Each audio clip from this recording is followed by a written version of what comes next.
I needed money, badly. So when I saw the listing for a night janitor at an old amusement park just outside town, I applied immediately. The pay was suspiciously good. The place had been closed since the late 90s after some unexplained incidents. But I didn't care. Rent was due. The first night, the security guy, Luis, gave me a quick tour. Most of the rides were rusted skeletons. Weeds had taken over the walkways. It was eerie, but nothing I couldn't handle. "Don't go near the Hall of Mirrors," Luis said, dead serious. "Just sweep the walkways, clean the food stalls, and leave that place alone."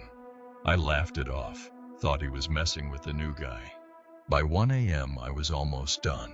The place was dead silent. No birds, no crickets, just the wind through broken speakers. And then, music. Faint, calliope style. I followed it, flashlight shaking in my hand. It was coming from the Hall of Mirrors. The building looked like a rotting funhouse. The paint was peeling, the letters above the entrance flickering in and out. And yet, the music was playing, a slow, distorted carnival tune. I should have walked away. But I didn't. I stepped inside. The mirrors were cracked and dirty, but they still reflected me, mostly, except in some of them. I wasn't alone. In one mirror, there was a second figure standing behind me, a tall shape in a striped suit. I turned. No one. I looked back at the mirror. Now the figure was closer. I ran, took a wrong turn, and ended up deeper in the maze. The reflections were wrong. Some smiled when I didn't, some were delayed, and some didn't reflect me at all. In one, I saw myself walk away without me. That's when the lights went out. Total darkness. Then whispers, "You shouldn't be here." A cold breath hit the back of my neck. I ran blindly, crashing into walls until I burst out the entrance, gasping for air. The music stopped the second I exited. Luis was waiting with a flashlight. His face said it all. He'd seen it too. "I warned you," he said. "They remember." The next night I came back. I had no choice.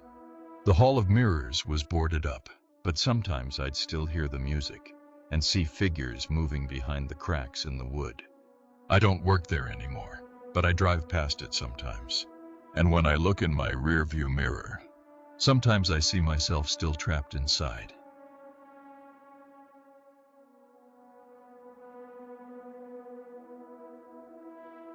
I discovered the forest by accident. It was 2:17 a.m. and I was driving home from my night shift when my GPS glitched. Instead of rerouting, it froze on a black screen. Then it restarted and gave me a new route, one that veered off onto a road I'd never seen before. I don't live in a big town. I know all the roads. This one? It shouldn't exist. But I was tired and it was late. I followed it. That's when I saw the trees. Massive black silhouettes, thick and endless. No stars above, no moonlight, like the canopy swallowed the sky. The road curved and dipped, and soon I was completely surrounded. There was no cell signal, no other cars, just darkness. And then I hit something.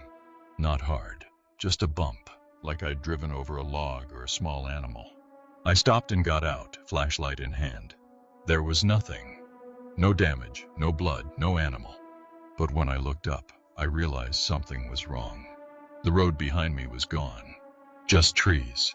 No tire tracks, no asphalt, just thick, ancient forest where the road had been seconds ago.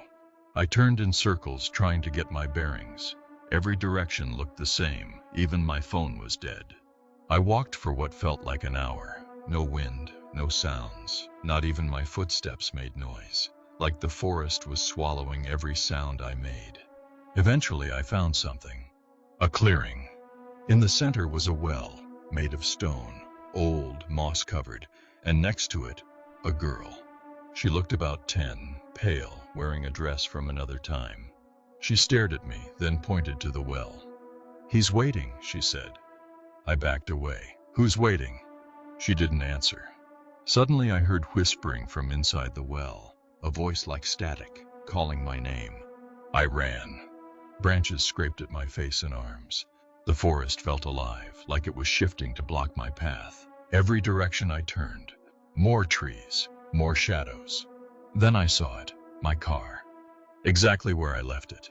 Except it was covered in leaves and dust, like it had been sitting there for years. I jumped in and turned the key. It started.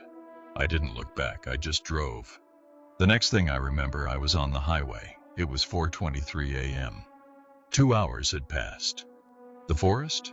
Gone. No trees, no road, just flat farmland on both sides. I pulled over and checked the map. There was no forest in that area, not even a single trail. And every time I drive past that stretch of road at night, I swear, I see trees, waiting.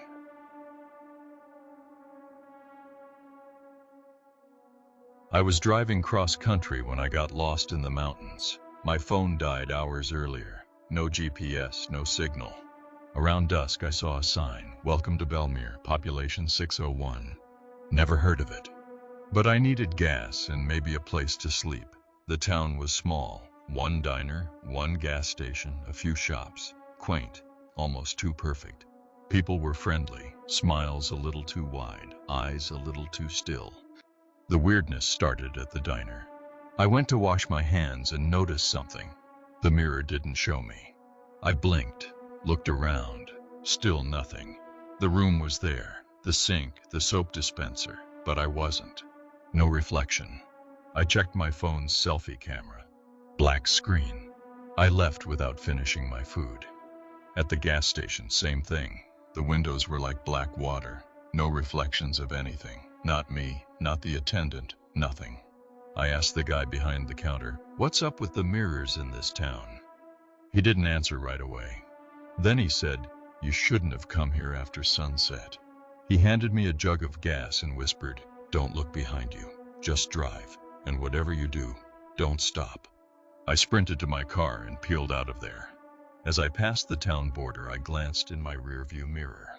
I still wasn't there, but something else was.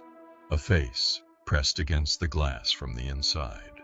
Smiling, slowly mouthing the word, "Stay." I drove until I saw stars again. When I finally stopped at a motel, I checked the bathroom mirror. My reflection was back.